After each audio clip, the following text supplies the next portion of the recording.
Ang Ginoo manaa kaninyo. Manaasap kaninyo. Pagbasa gikan sa Santos nga Ebanghelyo sumala ni Lucas. Himayaon ikaw, O Ginoo. Samtang nagpadayon pagpanaw si Jesus ug ang iyang mga tinun-an, nahiabot sila sa usa ka balangay diin may usa ka babae nga ginganlag Marta nga miabi-abi kaniya didto sa iyang balay. May igsuon siyang babae nga ginganlag Maria nga naglingkod sa tiilan sa Ginoo ug namati sa iyang gitudlo. Si Marta nagkapuliki sa daghan niyang buluhaton, busa miduol siya ug miingon, Ginoo, dili ka ba manumbaling nga gipasagdan man lamang ako sa akong igsuon sa tanang buluhaton sa balay? Agdaha siya pag-ari aron pagtabang kanako. Ang Ginoo mitubag kaniya, ay kanimo Marta, naguol og nahingawa ka sa daghang mga butang nga unta usaraman ang gikinahanglan. Nakapili si Maria sa labing maayo ug walay makakuha niini gikan kaniya. Ang Ebanghelyo sa Ginoo. Dayon ikaw, O Kristo.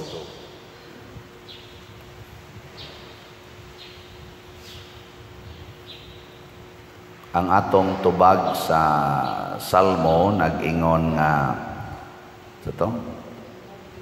Ginoo, kung magtimaan ka sa among kalapasan, kinsay makalahutay.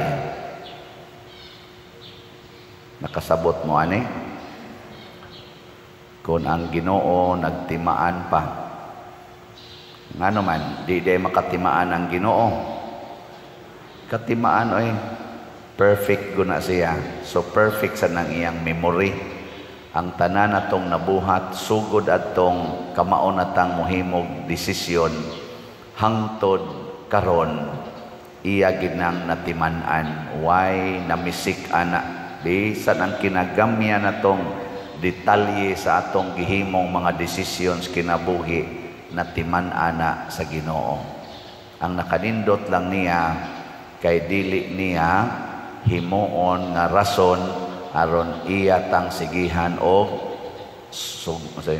kanang sa Tagalog ba sumbat ba sudya. Di ta niya sigihag sudya.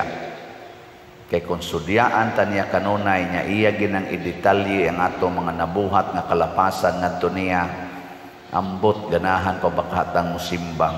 Kana bang igabuti mo da simbahan mo flash dayon ang imong mga binuhatan?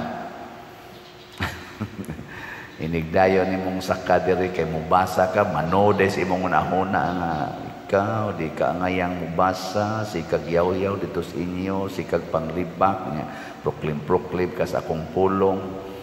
Igdayon akong so diri inigdayon akong hawak diri sa altar, ikaw pariak ka nagsupak ka na ko ani mo ni imong gibuhat kay bawo ko ana sus di natay ko ganahan mo misa Ikaw si kag simba di ka mo palit og slat kay bawo ko ana, sige kag patanto na imong kwarta, sige kag butang og interest sa imong kwarta nang pautang nimo unya di jud ka mo palit og slat. Ambot ganahan pa baka ka mo simba no? Na ang Ginoo dili ingon ana, katimaan siya pero di siya manudya. Di sad siya magsigig pa konsensya. Unsa may ang ihatag? Warning. Maingon siya, di gay mo mag-usab, patay gyud mo. Ditso ba? Way daghan. Sige di hadlok-hadlokon pata. Tininood yun nga kung di mo mag-usab, patay gyud mo. Muna'y misyon ni Jonas or ni Jonas, ang propeta, diri sa atong unang pagbasa. Ngano man yung nagdrama man gyud maayong Ginoo nga gipalabay pa gyud si Jonah sa dagat, gitukob sa isda, nya giluwa dito sa baybayon sa Ninibe. Tungod kay ang Ginoo gusto nga gamiton si Jonas nga mo warning sa taga Ninibe, musulti sa kamatuoran ngadto sa taga Ninibe nga kung di gyud mo mag-usab ang inyong mga sala, di gyud mo magbag-o, patay gyud mo in 24 days. Patay gyud mo. Nagbag-o ba ang taga Ninibe? Tubag. Oh, maayo kamo. Hilingi ay mong tupad. Nga magbag-o na ka. Nga ba? Nga magbag-o na ka. Kaya kita magsige ra batag unya-unya. Unya-unya. Inikabati na to sa tingog nga nag-warning na to sa atong sala. Unya na. Unya na. Dili na maayo nga magpuyo-puyo mo nga way kasal sa simbahan. Unya na, Pader, magtigom pa mi. Pila na may inyong anak? Duha na. Oh. Kung sa inyong gitigom, anak o sala o oh, daghan kita na. Buwagin ang imong kabit kay sala na, maka-impirno na. Unya na lang, Pader, kay dili pa ko ready. Ingon man siya good, maghikog siya, akong buwagan, ay pahikugan na, ay naunsa. Misahan na nato, pahikugan na. Hadlok-hadlokon ka ng hikog. Pagbuwag na lang mo, kay di man ka mo pwedeng kaslon, kay minyo man ka ng imong katipon, pagbuwag na lang mo, Pader, na naman good may baby. Sa ilason na ng baby, o niyag mabangga ng imong katipon diha sa karsada, niya mamatay sa din na inyong baby. Ha? Di, oy. Way, kay siguro doon na sa ilaing mamintana. Muhimo na sa laing baby. Oy, hilas. Doon na naman good may baby, di naman may pwede magbuwag. Hilas kay taba. Ato giyong dipinsan. Ni warning na ang Ginoo nato. Ang gisulti ni Jonas or ni Jonas ngadto sa taga Ninibe mo na gisultis Ginoo alang natong mga makasasala. Hunungan na. Ang importante karon gyudayon hunungan na. Paminaw, hunungan na. Ha?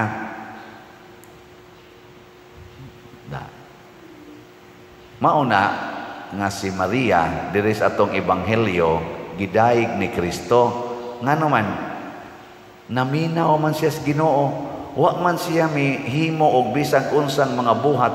Pag-abot sa Ginoo dito sa ilang balay, ang una niyang gibuhat, milingkod siya sa tiilan ni Kristo ug naminaw sa gitudlo ni Kristo.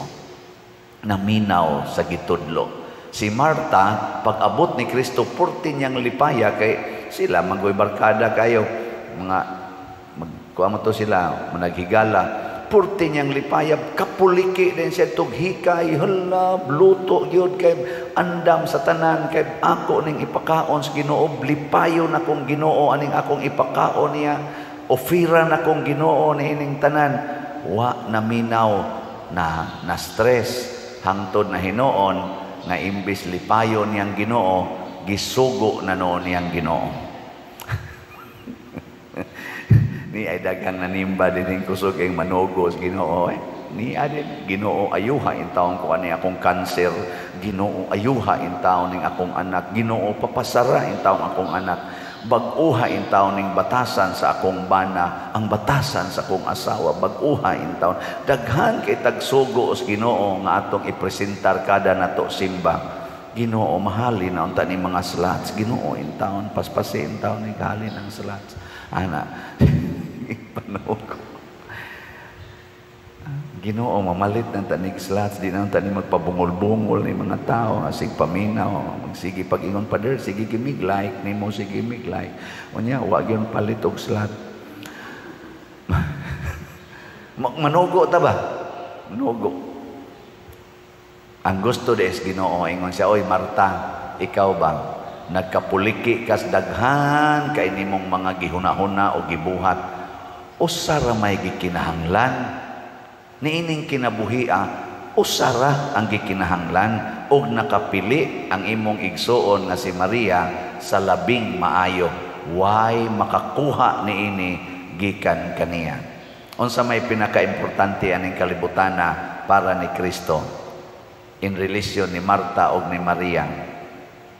Unsa man? Wa mo kibaw? Pasa ko kibaw.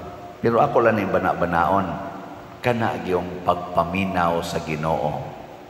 Kana bang mobiya tas tanan natong gibuhat, maminaw taniya. Kanusa man na mahitabo sa atong pag-ampo.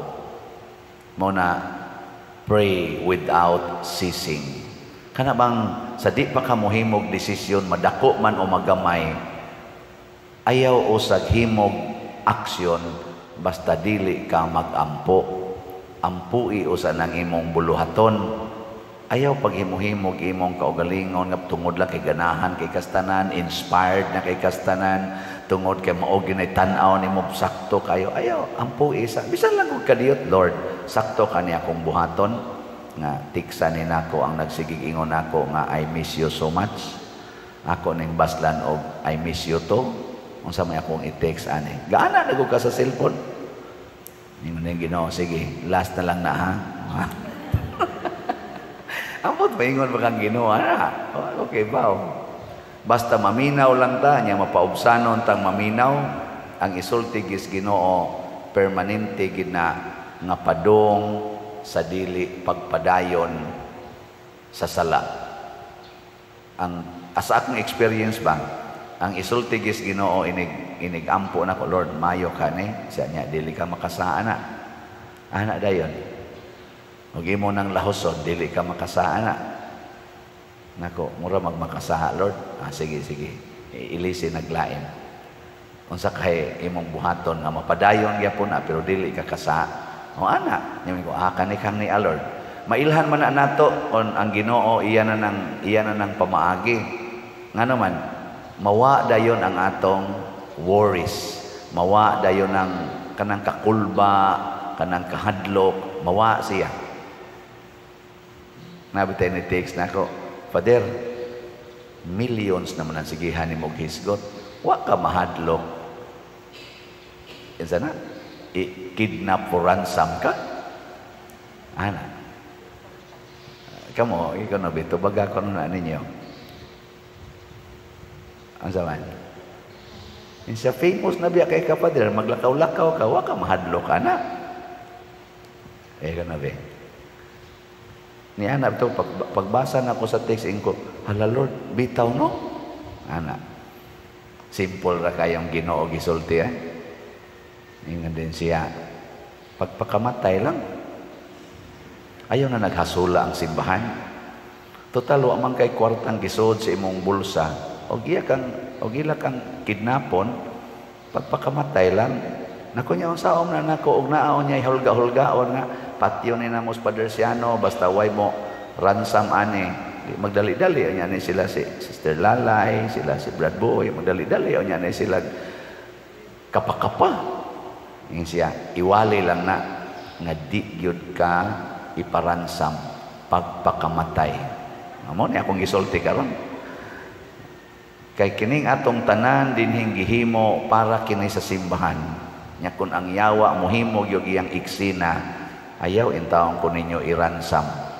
Ipapatay ko. Kay mao ni ang akong commitment isip pare. Nahibaw ba mo ako lagi ning i-reveal ninyo ha? Ug wa pa ninyo mahinomdumi. Ang last question ako aron ko makadesisyon kung magminyo ba o magpare way back mga March 1994 kay June man ko 1995 ni sulod sa seminaryo. Ang question nga gisigihan ako atubang, asa ko gustong mamatay, asa ko malipay nga mamatay sa kinabuhing minyo o kinabuhing pare. Naghila ko ani nga nagsigig pamalandong, mga 7 ka buwan na kong pamalandong. Ang usas mga questions, asa ko gustong mamatay. Yan ingon dayon ko, Gusto kong murag malinawon kay ko nga mamatay isip pare. No na tuguti ko ninyong mamatay. Ayaw ko ninyo gasto-gasto kwarta. Ingon manggani ko kung mag kidney failure ko, nya dialysis na lang. Ayaw na ko ipadialysis. Ganahan kay ko nang mamatay nga mamurot akong lawas, daghan kay mga sakit. Ay na ko nang dialysis. Kapoy na kaya na. Let me go in peace. Unya kung makuan sa ko, makanser ko, labi na mo stage 4 na, ayaw na ko anang sana kimo-kimo. Sus, hilas-hilas na lang na. Ay sus, ibutang ko sa suok ko'y huwata ko nga mahuman. Kay ganahan kay ko anang mamatay ko nga mag-antos. Mo na siya. Mo na ibutang na ganis TV, gihigtan ako sa akong liog, kay bitayo na, pakpak dayon, kana pa din. Bitaw, suportahi ko ninyo, anak. Ayaw mo pagratol-ratol nga mo gasto yung kwarta, pertim ginatong pangulikta din para aning ato mga project, ihatag na nun ang mga yawan noon. Ayaw ipapatay ko. I-declare ginanako nga I am happy to die for the church. O anang paagiha ko patyon, ay gyud mo karatol lipay kay ko ana. Mo na akong i-declare ha. Gisugo ko sa Ginoo ana. Naminaw sa ko niya during my prayer. Kay mo man original na kong commitment to the Lord. Pagsuod aning pagkapare. Mao bitan ang pagreklamo nako katong na-assign ko sa prison ministry nga adto nako sa prisuhan magsigig atubang way kolekta, gasto pa kaayo, wa pagyud ko'y allowance personal nako, kay wa ko tagaig allowance sa atong archdiocese ana. Pero dito ko nakaamgo nga, uy, maom din ni akong original din commitment di ay nga mag-antos. Ingon, mura pag ipahinumduman ko sa Ginoo ba katong gahilak-hilak nako, ingon Ginoo, hilas biya nimo. Ingon ka gusto kang mag-antos isip pare. I-assign lang kag prisuhan, hilak-hilak na kadiha, pastang lipaya lagi nako. Nakaingon ko, Lord, bisag ibutang pa kog Bartolina karon, okay ra gyud kay na nako. Wa na ko mangandoy ma-assign og parokya. Mao tong pagka-assign nako dinhi, purti gid akong hilak kay di na in love nako sa akong mga pag-adtos prisuhan. Purti na kong hilak nganong himuon kong parish priest. Pero karon og ibalik ko dito ambot ka di ba sa kakong muhilak. Depende. Pero mao na akong original commitment ha. Bantay bitaw mo di mo suporta nako ana. Mao bitaw na dinhi transparent yo ko ninyo. Mao nya ning panahon na nga makakita mo og transparency nga wa pa ninyo madunggi sukad masukad. Nga to the last centavo, to the last millions ako nang i-declare ninyo every day, every month. Kay wa ko mahangol anang kwarta. Ang kwarta nahigugma ko ana sa pagdapat ana sa simbahan. Nya kamong mga nahangol og kwarta, pangundang na mo kay mga matay mo ana. Mo na ang hari sa Ninibe, ang iyang pagkahari, iyang gihukas, nilingkod siya og sako, sapot siya sako, giwaktang niya tong iyang kaharianon, nagbulibod siya abo, mi-declare pagod siya nga way mangaon atong tanan, bisan pa ang inyong mga hayop, ayaw pa kana. Nitahod siya sa Ginoo nga mo itag-iya gyud sa kinabuhi. Wa nay bili ang tanan. Great city gitong vast, great city, powerful city ang Ninive. Capital gud sa Assyria. 3 days nimong ibaktas, dako-dako ginang syudara. Lakaw nimo in 3 days. Baktas ba lang ba? So mura to siya gikan sa norte padung sa south. Ana, 3 days nga pagbaktas kung lakaw nimo. Pero ang hari ni give up sa iyang power, sa iyang authority, ni humble down. Way kapuslanan ng kwarta kung dili gamiton sa kabubuton sa Ginoo. Hilas kay tastanan, no? Na siya. Basig sunod si mana. Patyon nun ako. Relax lang mo ha. Ay mo karatol. Nawa di ba ang atong slots palitonon pa ni. Hutdan yung palit sa di pa ako ani bitayon.